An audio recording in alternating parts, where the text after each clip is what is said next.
If you enjoy listening to adventure stories, then you should visit thedihedral.com. You will find stories from other members of the community and read about climbing, life, and the outdoors. Follow us on Instagram, Facebook, and Twitter. Let's connect and climb on! Climb on! Roll! So welcome to the Dihedral Podcast. This is Carrot, and I'm really excited about today's guest. I'm going to jump right in with a little background on the legendary Arnie Kander. So I grew up a huge Piston fan, and as a little kid, I knew everyone on the team, from the players to the scouts, the physicians. I was a gigantic fan of people like Will Robinson and Dr. Ben Palucci, and the longtime Piston trainer, Mike Abdenauer. I was kind of young, so I didn't really understand the inner workings of an organization, but I think it was around 1995 that a new strength and conditioning coach named Arnie Kander joined the team. At first, I was kind of like, who is this guy? I thought he was going to take Mike Abdenauer's spot. And as a little kid, Mike Abdenauer is a dream. He looks exactly like Super Mario. So I'm just like, come on, you can't take Super Mario's spot. Abdenauer's a legend. But Arnie Kander won over the entire city of Detroit, which is not an easy thing to do. I learned pretty quickly that Arnie Kander wasn't taking anything away from anybody. He was adding more than anyone could have ever guessed, including a 2004 NBA championship. Arnie became known for his creative uses of everyday objects in order to build strength, endurance, teamwork, compassion, and mental health. He is so creative and unique that I do not hesitate in calling him the Leonardo da Vinci of physical therapy and training. And I know this intro is a little bit longer than usual, but I want to say one more thing. My Aunt Buffy, we used to joke around whenever something happened out of the ordinary, that was how Arnie Kander would develop his exercises. We'd imagine Arnie dropping an orange or some kind of fruit on the ground by accident, and when he bent to pick it up, he'd feel a stretch in some particular muscle. And all of a sudden, you see a circle of 7-foot-tall NBA players dropping and picking up oranges 20 minutes before tip-off. Arnie Kander is the best in the business, and today he joins Gaia and I on the Dihedral Podcast. So, Arnie, welcome to the show.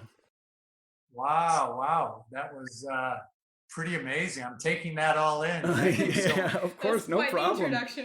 So to everybody listening, you guys might be wondering why a podcast that focuses on climbing is talking to an NBA physical therapist. Well, about a month ago, I was scrolling through Instagram, and rock climbing legend Lynn Hill posted a short video featuring basketball legend Arnie Kander. And for me, it was just watching two worlds collide, my love of basketball and my love of climbing. I couldn't believe Arnie Kander was a rock climber. So by the time I was done scrolling through his feed, I knew we had to get him on the show. So Arnie, I want to start off talking about some of the creative ways that you've sort of developed for people who are stuck at home due to the current issue of physical distancing, can get exercise and utilize resources in ways that they might not understand. And if you could also talk a little bit about why exercise is so important for not only our physical health, but also our mental health in times like these. Sure. Yeah, no, that's a great question. And for me, I take it way back to sports when I was working. The room was never the limitation, meaning that we didn't have to have fancy equipment. We created our own equipment from wood, from metal. We made everything specific for the athletes, but probably the most important thing was creativity. What could you do that represented what an athlete needed? When we would travel, imagine you're in a hotel room with 7-foot athletes and 6'11" and 6'10". There's no bike that fits them. There's no machine. So we used the room. If anything, we used hallways. I would usually ask for a ballroom. And the reason is I just needed space. So in that room, we would go through movement. We would go through breath work. We would go through flexibility. I appreciate in the intro, saying if an orange dropped, well, it wasn't that so much, but kind of similar. We would watch how a basketball player moved, and we would try to create a fluidity, a learning method of making them better at their process of movement for that sport. So during these times, kind of bring it to the here and now, it's exactly what we used to face with athletes, is what can we do every single day to get better? What can we do to get stronger? What can we do to be consistent? As people sit home, I started doing Instagram. I've never done posting in all of my years in sports, and decided the time was now. The time is now, and that's kind of my phrase. is the time's now to be strong.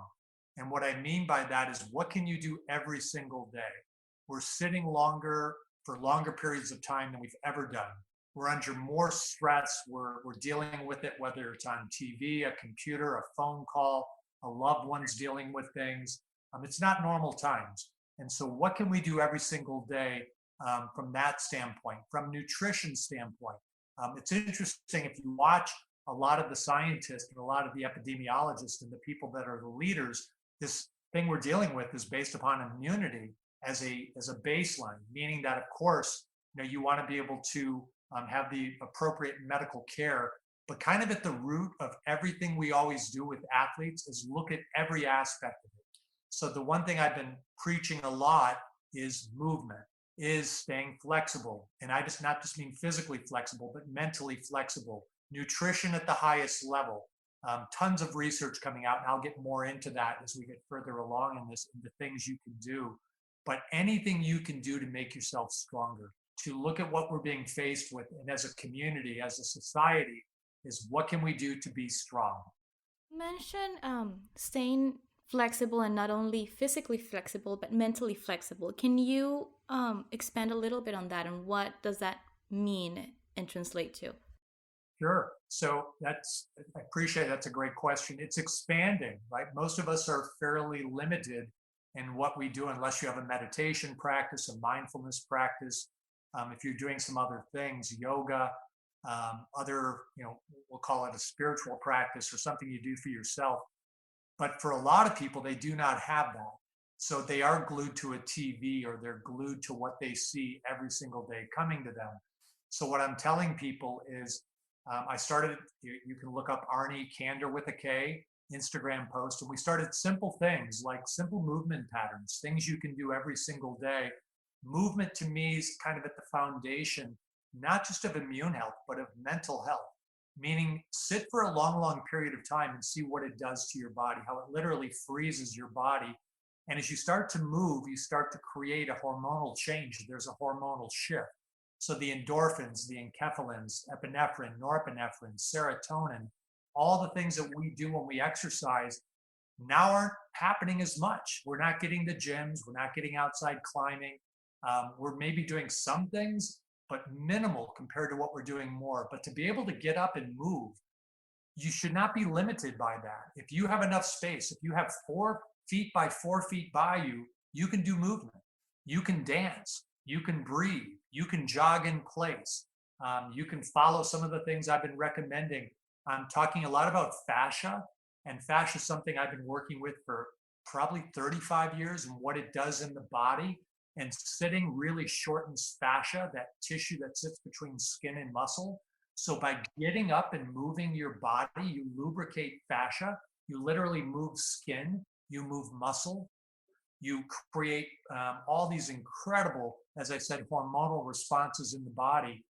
I just started recently a speed challenge. So I was speaking to a couple former athletes, and I said, what are you doing to stay strong? And they're like, not a whole lot. I said, all right, challenge you.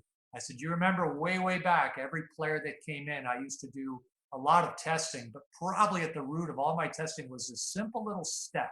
And you would have to go up, up, down, down, up, up, down, down, up, down, down. I would give you 20 seconds to do as many as you can. So up, down, down is 1. My all-time record is 38. So that's literally 2 up, down, downs every second. That is like fire. That's flying. So right now I've got, I don't know, a ton of people responding, athletes and climbers, and Lynn did it today and her son did it. And I've had some other climbers, and I've had some top NBA players do it. Our range is 13 to 37. That's the range right now. And I'm inviting more and more and more. I would love to see 100,000, 200,000 people do the 20-second challenge. And you can work at it. You can do steps every day to build up strength and stamina. And part of why I'm saying this isn't just, I called it a test, and I pulled that back because that word test can be a trigger for a lot of people. So I said, no test. This is a challenge, right? And I think that's at the root of that question. We're literally challenging what we're used to, what we've done, and what we're so familiar with. And that's kind of breaking that code of familiarity. And most people like to do what's familiar. And in all of this, we're asking them to mentally, physically, spiritually, do some things that are not totally familiar. And let's see where we come out in the end. This will at some point will be done, right? This will be done. Do we come out stronger? Do we come out better as a community? Do we come out better as a society? Do we become better as individual people? That's, to me, is the ultimate goal. Yeah, I think interesting.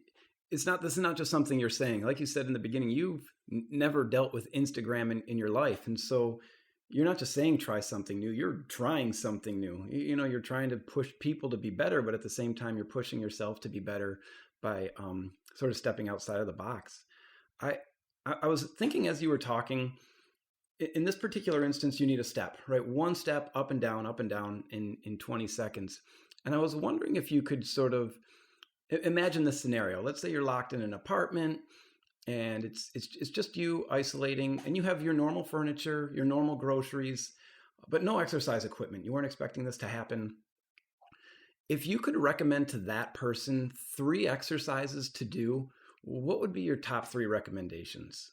Yeah, so great. One would be stretching. That would be one of the keys, because as we sit, several things happen. Hip flexors, those muscles in the front of the hip, they get really, really short. They affect breathing. This is a respiratory situation going on, so we want to maintain full lung capacity. So stretching hip flexors, and again, you can look on my newly found Instagram to how you can stretch hip flexors. The second would be core work. And I've demonstrated that also. That means muscles around your abdominal area, your low back, your sides, to keep those strong and pliable. And then probably the third would be some form of breath work, would be really working your lungs, really full inhalation, full exhalation. The one thing I'm telling people not to do is to stress their bodies in extreme ways. So for example, if you're somebody that has not been doing a lot, and then all of a sudden you do a lot more than what you're used to, even if it's at home, if you start doing 25 push-ups times 10, because you know nothing more to do, and I'll say to the person, well, what do you normally do? Well, 10 push-ups times 3. And I'm like, okay, so you're going to raise the inflammation bar. You're going to do a lot of things that actually compromise your immune system, because we know when inflammation goes up, immune system goes down. It's like what you do when you go on an intense hike or an intense climb and you've not done it, and then a day later you get a sore throat, or you get a runny nose, or you get a slight cough. Small levels now, these are all small, but we're trying to look at every possible way to keep your immune system as powerful and strong as possible.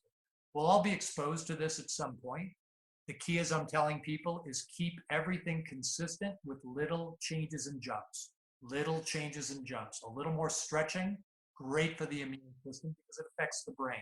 It affects white blood cells, NK cells, T cells, B cells by stretching. By doing simple core work, again, stuff you're familiar with, simple crunches, small little leg lifts, nothing crazy with the legs out front with the really hard patterns. Very simple little movements like that. And breath work is calming, parasympathetic, which means it really puts you down to that good part of the nervous system. We're mostly in that fight or flight thing going on right now, almost like we're seeing lions all the time, even though there's no lions out there. So we literally have cortisol running our system right now, that stress hormone. Cortisol is wonderful under normal situations, like, oh shoot, I've got something I've got to do. Cortisol goes up a little bit. Oh, I'm driving a car and somebody cut me off, a little bit of cortisol. We have way more now than we know what to even do with. Breath work is phenomenal at helping to eliminate cortisol and to release it. Brings the heart rate down, brings the blood pressure down, puts you into a good zone in your brain frequency. So yeah, I would say those 3: some type of core, some type of stretching, and some type of breath work. But then, for example, people who were already very active and had a high level, and they're worried now, or let's say elite climbers or basketball players, and are worried that, oh my gosh, now my level's gonna go down, and whenever we go back to normal, hopefully sooner than later, I won't be necessarily there where I normally am. What workouts could they do to at least keep their strength there, or to stay strong, like you're coining it on your Instagram? For sure. So now I'll go to another person, Lynn Hill. So we started putting together on her, and she's got a lot of followers. So we started incorporating me as a physical therapist, whatever performance person, with her as this incredibly brilliant and gifted climber. things to do for shoulders, things to do for core that are climbing related, things to do for proprioception, alignment, balance, and then target areas, and it's interesting to hear people's responses like, wow, never thought about that. Never thought about the shoulder blade, how it relates to climbing. Never thought about the hips. I mean, now that I've been climbing, I think 3 years, when I go to the gym, I mean, it's fun for me because everyone's got an SI problem. Somebody's got a finger. Perfect, because that's what I do, all the time and every single day. I probably, when I go to the gym, spend 20 to 40% of my time treating and teaching. And then the other 60, I'll get on the wall and I'll do. But that's my passion. My passion is teaching and getting people to understand. I see people with bands doing all sorts of crazy rotator cuff stuff. And I'm like, all right, let me show you something a little bit different that you can do that won't inflame that shoulder. It won't make it unstable. It probably will help you on the climbing wall a little bit. And it'll keep you on. So you can get better by getting stronger. But probably the most important thing is get over injuries better and not get injured. And if that's the case, climbing automatically gets better, right? Because you're on that wall a whole lot more. So really, there's two questions I have kind of regarding climbing and training and staying healthy and things like that. I guess we'll start off with as far as climbing, we get this lactic acid buildup in our arms that we refer to as pump. And there's a lot of information out there about what to do when you're on the wall and you're trying to eliminate that, when you have to make another move. And, some people put your hand up and shake it, put your hand down and shake it. Breathing probably comes into play a lot, but I was wondering if you could maybe offer some advice for climbers who are on the wall and their forearms start to pump out, how to sort of get some of that strength back. Yeah, for sure. So obviously we train lactate a lot with athletes. Climbing is a little bit different because of the nature of how much stress is in the hands, wrists, forearms, all of that. And so lactate is lactate still though. So the best way to get out of lactate is to learn how to tolerate lactate and train within lactate. So literally training your body on the threshold, finding out when is that point, even if you're keeping track of time and climbs and when it seems to occur on particular climbs, and then training just in that level and not above it.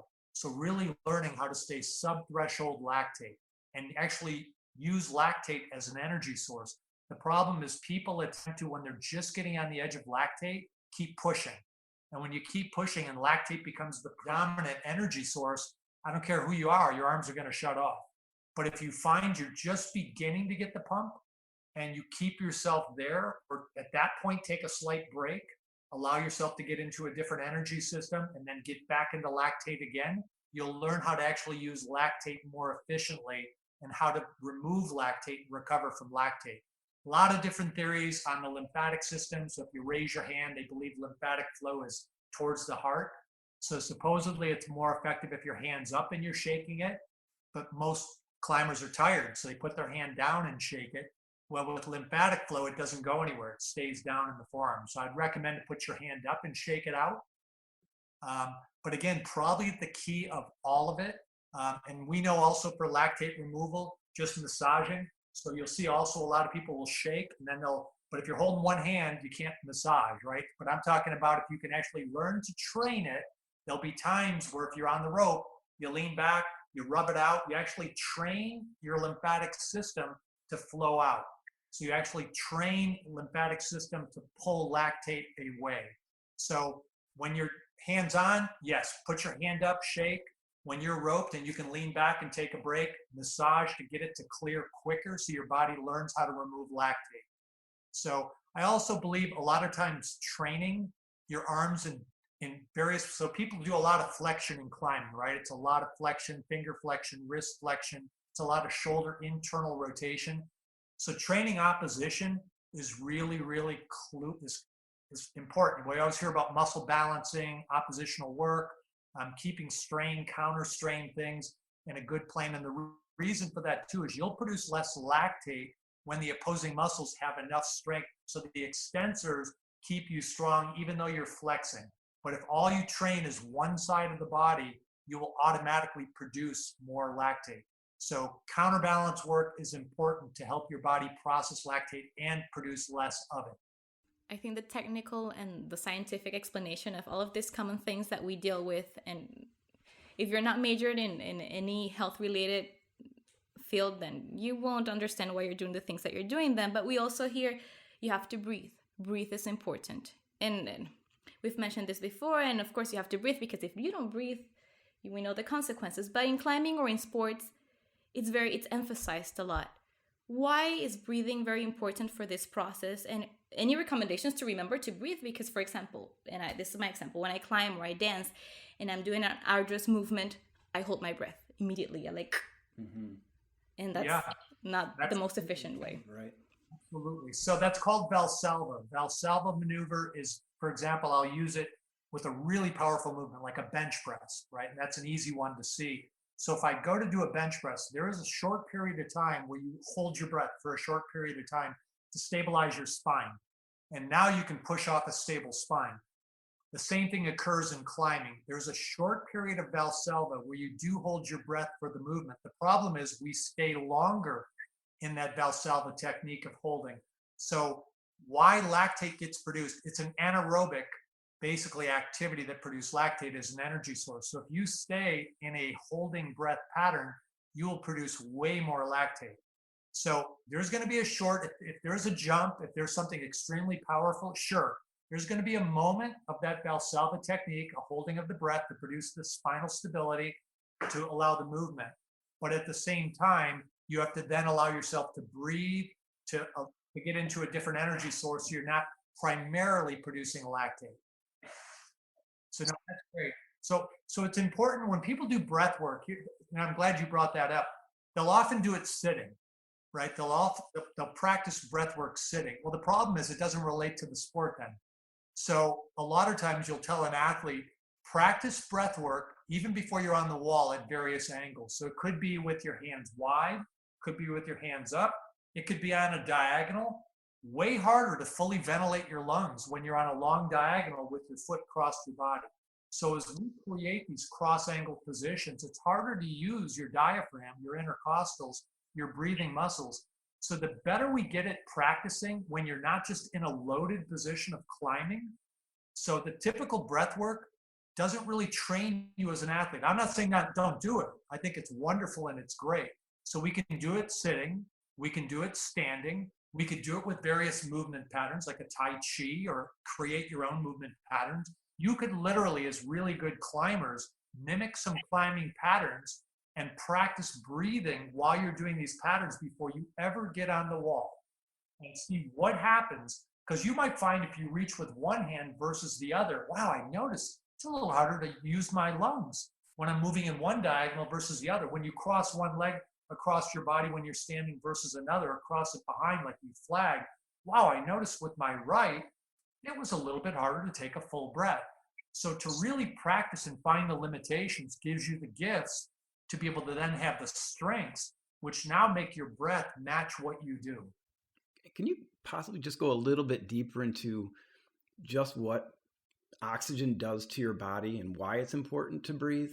Sure. So oxygen is the key, basically, to everything. It's the substance of life.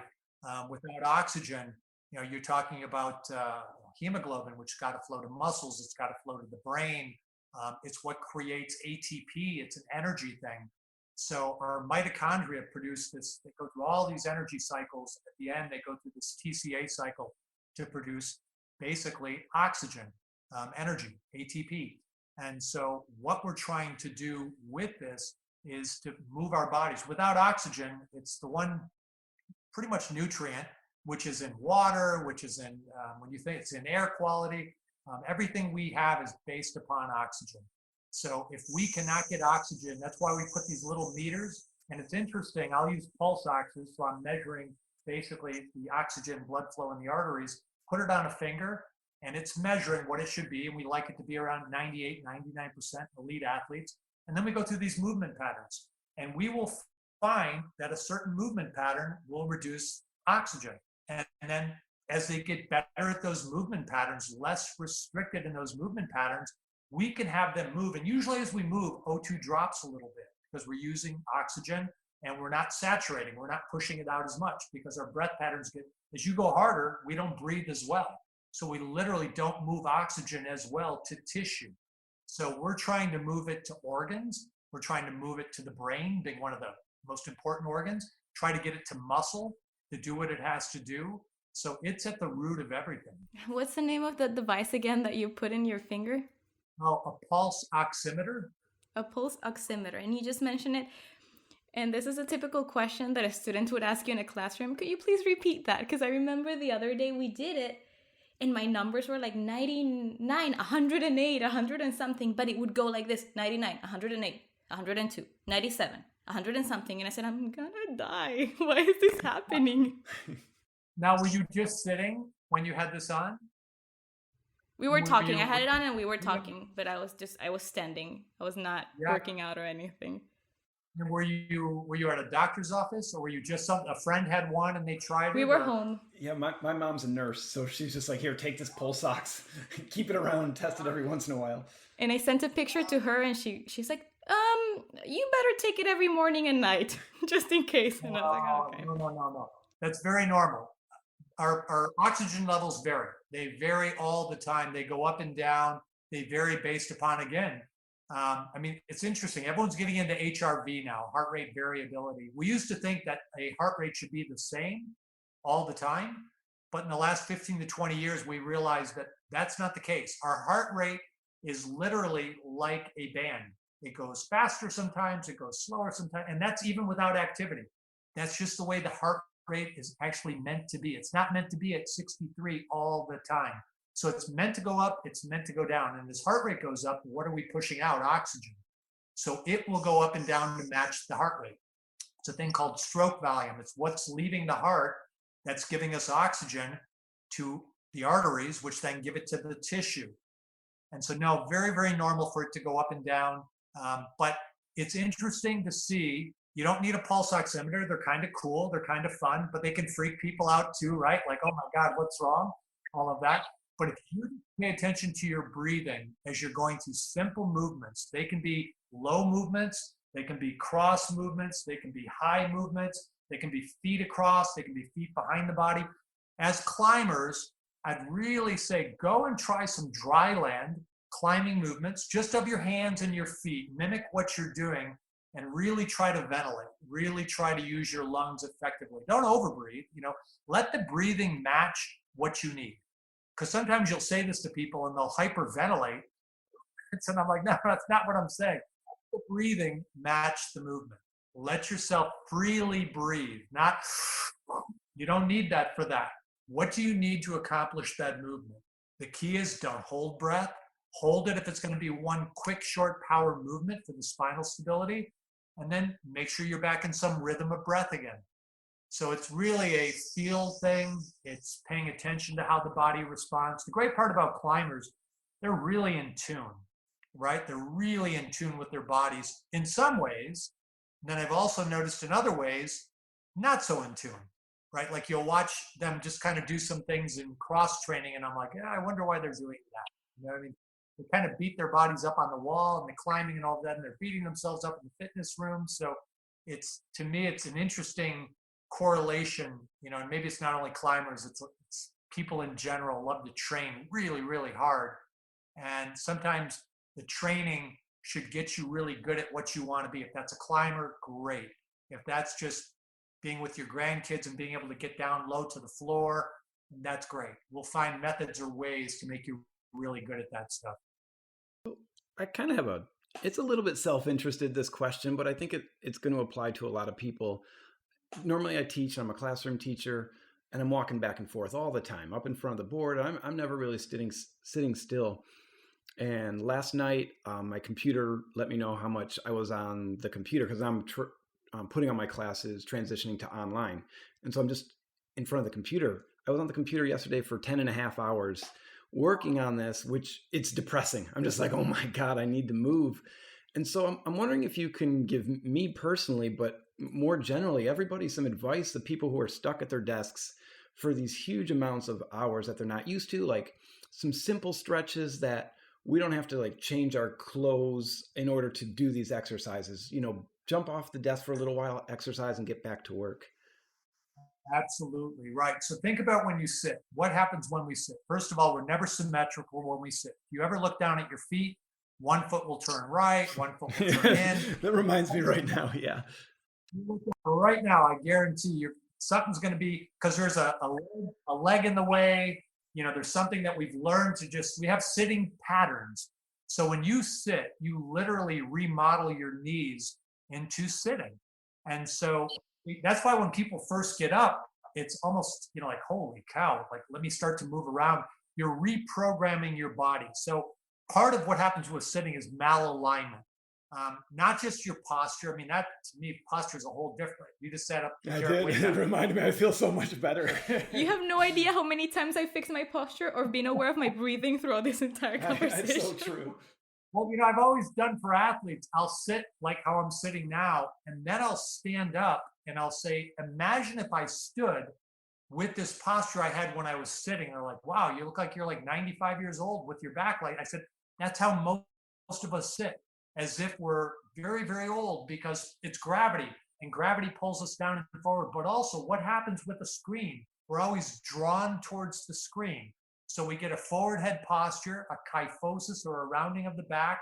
We round our shoulders forward. We shorten the hip flexors. We rotate one footer, so we create asymmetries at the knee joint. Our groin and hip is imbalanced because usually one leg's out further than the other. So what you're doing, Carrot, by getting up and walking, crucial. You're mobilizing your body. You're kind of reprogramming the nervous system, saying, okay, this is what normal is. Sitting's not normal. They say sitting's the new smoking. We've known this for a long time. Sitting is not normal. I would say with NBA players, basketball players, one of the biggest things I dealt with is long flights, long bus rides, sitting on a bench, players that don't play. So the hazards of sitting, and making sure that during every timeout, we would do activity for the guys that weren't playing to get their hips flexible, to get their calves flexible. If you sit and your legs are out in front of you, your ankles are constantly locked down. So you lose the ability to get your heels low on the climbing wall. You start to lose ankle dorsiflexion. You start to, again, lose strength in the knees and the hips, the hamstrings. So by walking, that's number one. Number two, that little wall stretch we used to do when you go to the wall and stretch your calves, they call it kind of a running stretch. Wonderful, but the only problem with it is when you go to the wall, you lean forward again. So you're mimicking what you do when you sit. So I always tell people, imagine there's an imaginary wall, and as you stand, your hands don't have to go forward. They can just stay at your waist. So you put your hands at your waist, you put your foot behind you, and you just keep really tall. Yep, just like that, really tall. And you'd hold your elbows back low like that for 10 seconds while you're stretching one calf, but you're also stretching your hip flexor because it's behind you. Then you put your hands up like this, so you start to stretch the upper chest wall that's also been pulled forward from sitting for a long time. And if you happen to be on a computer and you use one hand, that pec wall is tighter. Or if you write, not many people write anymore, that arm or internal rotator is tighter. We're never symmetrical in our arms. One elbow's out a little bit more, so that internal rotator, the pec, the lat, the subscap, the teres major, all that shortened. So by doing these simple little mobilization stretches while you're in a stride, and then you switch to the other, you might say, hey, I'm going to hold this for 5 seconds. I'm going to hold this for 5. Then I'm going to reach straight above for 5. I switch feet and I do the other side. I continue to walk. Again, you can look, I put out a whole thing on fascia. If you look under my name, Arnie Kander, and it talked about, that's the fun part about this. See, in sports, we never share.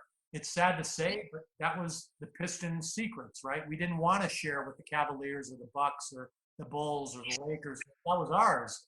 And so now I'm able to say, this is for as many people as I can share it with. It's the gifts of understanding the human body. We all know different things, right? You can teach me a lot about climbing that I wouldn't know. So I figured this is my opportunity to share those things that we wouldn't give to the opposition. There's no opposition. None of that. This is all about us again as a society and a community being able to give and share. So yeah, that would be things, Carrot, that you were, great question, because sitting is happening way more now for everybody. And then here's the other thing too.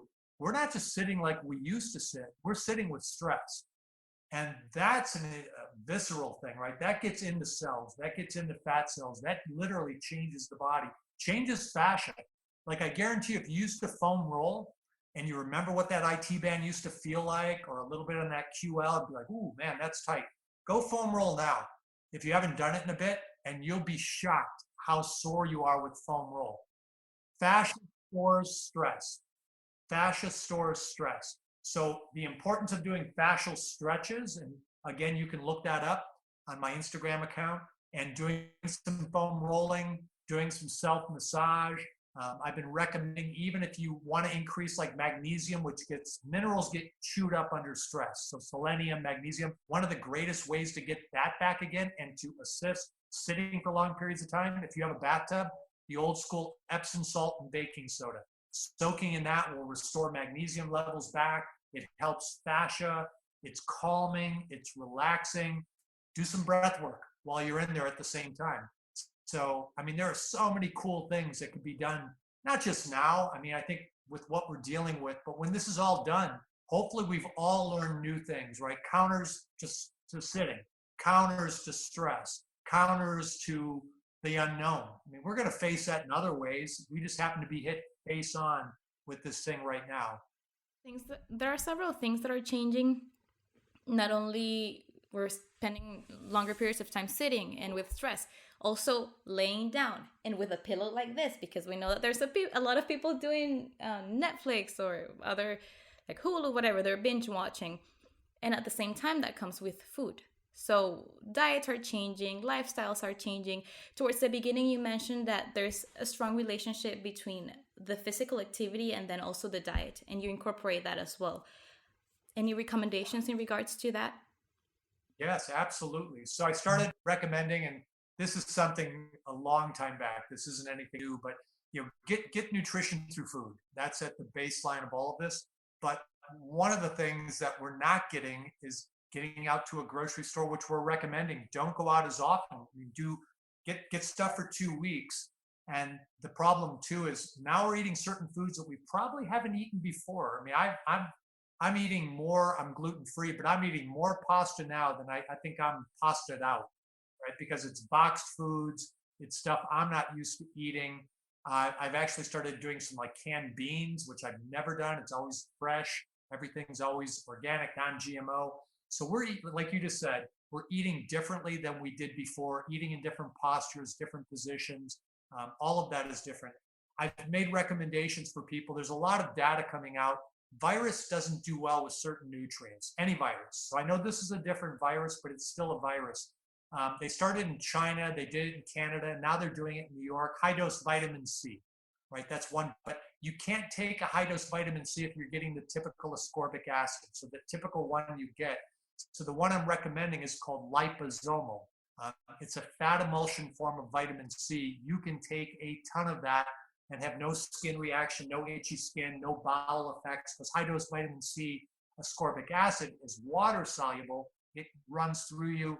You don't absorb as much of it. Liposomal, you absorb the majority of it. So they're using that now in New York. They're using it. They're doing IVs, vitamin C, high dose, having really good results from the data that's coming out. They're using also, it's interesting. So I've been using red light, infrared light for a long time, 35 years. So I use near infrared light, far infrared light, mid infrared light. So far infrared light is a heat. It's a wavelength that penetrates the body. We've been using it for virus for years and years. There was a study that came out that said this virus cannot survive in a petri dish, that's still in a petri dish, above 133. 133 will kill it. So I did a post saying, yeah, you might not be able to get to an infrared sauna because they're not, I happen to have one, but they're not available to too many people, but definitely the wavelengths penetrating at 155 deep into the body can be really effective. I'd love to see data on that when this is all said and done for people. They say that it won't change when it gets warmer. I will be interested to see, because most viruses, and I get this corona is a bit different, but usually virus doesn't do well with heat, normal virus, and doesn't do well with humidity. They do really well in cold and dry. So most of us are, Colorado's cold and dry. So what I've told people to do, and again, this is just a home remedy, and the worst it's going to do is make your nasal passageways feel way better. But I used to do this with athletes all the time that had sinus stuff going on, or they had, the typical neti teapot. But what I would do is turn a teapot on, get it really hot and warm, take tea tree, a drop of tea tree, a drop of eucalyptus, put it on a little sheet, cover my head, find where the steam is comfortable with my hand first, put my face there, and inhale it for a good minute. And incredible. Tea tree, eucalyptus is antivirals. It just runs out. Anything that's in that nostril will run out. So we know it's an entry point, right? We understand the nose is an entry point. Salt water is wonderful for virus, for bacteria. We know what it does for sore throats. So gargling, spitting out salt water, again, another entry point. Zinc, we're hearing with hydroxychloroquine, one of the meds they're using, an anti-malarial med. How hydroxychloroquine works is it takes your own zinc and moves it intracellular.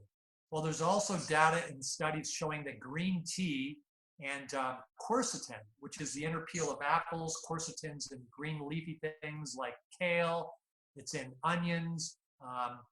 So taking quercetin with green tea become basically carriers of zinc to move it inside the cell membrane. So those that can't get hydroxychloroquine through a prescription, and that's going to be really hard to get since the president of our country put it out there that that's the cure for this. Right now, it's very hard to get. But if you take green tea and you use quercetin, an apple a day, amazing, right? Takes the doctor away. And green tea, we know, is a powerful antioxidant, but it's a transporter of zinc in the body into cell membranes. So well worth it to keep your immune system strong. Vitamin C, oranges, all sorts of, get it through fruit, citrus fruits, all of that. Get it from vegetables. There's many ways of getting our nutrients. Continuing to eat well as best as you can. Time, I think, for supplements also, vitamin C, zinc, vitamin D. It's interesting with this that they're finding that, again, virus, usually people that are vitamin D, OH25, they call it deficient, don't go out and get sun. Well, we know what the sun has. The sun has UVC rays. The sun also has UVA, UVB. UVB is for vitamin D. UVC kills virus. Well, raising your vitamin D3 levels up to a higher level, and most of us are very, very low. We don't get sunshine. What's happening? We're staying indoors even more so. Vitamin D is one of the baseline, basically vitamins, fat-soluble vitamins. It's almost like a hormone at the base of the immune response. So if we're staying indoors, less sunshine, we'll have way less vitamin D in our bodies. So we can get it through food, but really the best way is a simple supplement to improve your vitamin D levels. I'm telling most of my friends to go up to 10,000 IUs a day. Traditionally, we'll say 2,000. I've had athletes on 20,000 a day, so throughout an NBA season. So 10,000 for almost everybody for a week or two, and then drop back to 5,000 as maintenance. And again, all these different nutritional components to keep your immune system. It's your army. It's what you have to fend off, not just this virus, but it's every other thing that we're exposed to, every other toxin that we're exposed to. Valuable information. Yeah. We're kind of winding down here, Arnie. And I was wondering if we could ask you maybe a few lighthearted questions to sort of finish up the show. The first one I was going to ask you, if you think back in all of your NBA experience, if you could think of one athlete in the NBA specifically that you've worked with that you would think would make an amazing physical therapist, is there one person who's like, oh, this person had all the gifts, they'd be great? I never thought of that. That's a great question. I would say Grant Hill. You have to be, to me, to be a really good therapist, you have to be creative. You have to think outside the box. Many people think inside the box, but you have to think outside of the box. And you have to have fun. If you can't have fun at all of this, I think we're really missing the point. But especially great PTs, you think about it, if you have to go to therapy, usually it's not a lot of fun, right? If you're coming in with a shoulder or a knee or a hip. But if that therapist can make those appointments, can make those days really creative, really make it make sense. And if you leave with a smile, that's a heck of a therapist. They've really done their job. And I would say Grant. Grant would be one of them. That's really interesting, especially kind of what you were talking about earlier. I mean, kind of smiles are medicinal, right? We have evidence to think that it raises endorphins and dopamine and serotonin. And so, I mean, that makes a lot of sense to to think that you'd want your physical therapist to make you smile for reasons that go above and beyond just enjoying your time at physical therapy. But Guy and I put together a list, and we're just going to ask you if it's possible, if you need to think you can, just to answer yes or no. We have a list of NBA athletes. Some of them you've definitely worked with, others maybe not. We want to ask whether or not you would think they would make a decent rock climber. So we'll ask the question, we'll say a name. All you got to do is say yes or no. If you want to quantify or qualify any of your answers, you're more than welcome to. Can I add anything to the yes, no, or just yes, no? You can add anything you want to. Yeah, you can add whatever you'd like to. Yeah. All right. So the first name that came to my mind was Rip Hamilton. We've had many conversations about this. Yes, but he's extremely afraid of heights. Oh, all right. Fair enough. I lost it. Oh, Ben Wallace. He would be the best rock climber of any basketball player. Oh, wow. That was actually one of our questions. That's great to know. No fear. No fear. And you mentioned him a little while ago, Grant Hill. He would be a really fluid rock climber. Will Bynum. Just talked with him actually this afternoon. I would say Will would be, yeah, he would be a great climber. This one might throw you off a little bit. We can go with a younger version of Larry Brown. It would challenge his hips a little bit. I'm going to say this. Larry Brown in his hippie days, awesome. Okay. Back in the ABA, awesome climber. Larry Brown, when he was my coach, when I worked with him, he would get after it. He'd get after it. If he couldn't do it, he would definitely give it his best effort. And if I said to him, now, coach, could you be a great climber? I know his response. Arnie, I'll give it a shot. Oh, my, that's so great. So just a couple more. Isaiah Thomas? Well, I did put this challenge out to him 2 days ago. He just laughed. He had that Isaiah laugh. But that being said, no, he'd be a great climber. He'd be a great climber. All right, so two more. Carl Anthony Towns. We just got off a workout off the phone just a bit ago. He would be a great climber, but somehow, don't ask me why he says this. He goes, but I'm afraid of bear. What? I don't quite get the connection, but I don't think bears climb those walls. So anyways. All right, the last one is kind of a bit of a curveball. So we'll go again, younger days. It can be long ago. George Blaha. All right. I'm going to give you a funny story about George. Back in, we were in a preseason game, and we took my first climb. We went up on the President's Heads. What's that monument called? Oh, Mount Rushmore? Rushmore, yeah. So we happened to be there. They took us behind the mountain on a special tour because we had our whole team. Well, not our whole team, about 2/3 of our team, because the ones that were going to play in that preseason game, I didn't bring them, but I had Chauncey, Tayshaun, Ben Wallace, George Blaha. I had probably 8 other guys on that trip. So the only thing they told us was, if you come on this trip, you have to wear tennis shoes because we are going to be on some scramble, on some rock. So George brought penny loafers, and George is sliding down. So I had to take my tennis shoes off. I ended up going barefoot. He wore my tennis shoes, and he made it on top of Washington's head. So that being said, yes, George would definitely climb. That's a spectacular answer. So why don't you ask this question? So if you had to go primitive camping with one of the NBA players, who would you pick? The one I'll say is Jonas Jerebko. Jonas. So Jonas is from Sweden. And the only reason why, he lived in my house for 3 months, and he had to eat what we ate. And at the time I was a raw foodist.